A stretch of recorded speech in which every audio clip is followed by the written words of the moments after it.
السلام علیکم ورحمۃ اللہ وبرکاتہ۔ تو گویا ذکر کثیر کرنے والوں کے لیے اللہ نے مغفرت کی خوشخبری عطا فرما دی۔ حدیث قدسی ہے، اے ابن آدم، مجھے فجر اور عصر کے بعد تھوڑی دیر کے لیے یاد کرو، میں ان دو اوقات کے درمیان تمہارے کاموں کی کفایت کروں گا۔ یعنی فجر سے دن کی ابتدا ہوتی ہے اور عصر پہ دن کی انتہا ہوتی ہے۔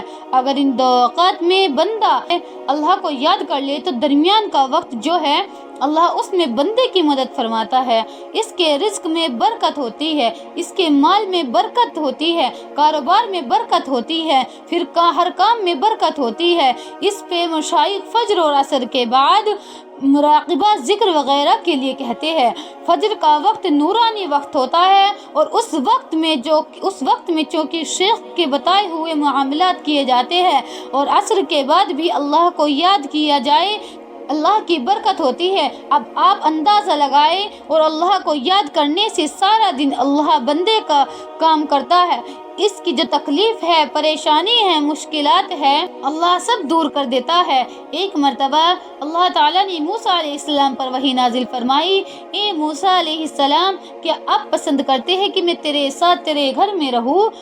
موسیٰ علیہ السلام تو اللہ کے عاشق تھے، سجدے میں جا گرے، پوچھنے لگے، اے اللہ تعالیٰ، تو کیسے میرے ساتھ میرے گھر میں رہ سکتا ہے؟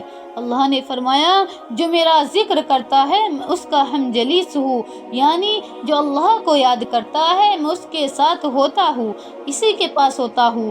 بتائیے کتنی بڑی نعمت ہے کہ جتنی دیر بندہ ذکر کرے اتنی دیر اللہ اس کے ساتھ ہوتا ہے۔ تو اللہ ہم سب کو ذکر و اذکار کرنے والے بنائے، آمین ثم آمین۔ جزاک اللہ خیرا کثیرا۔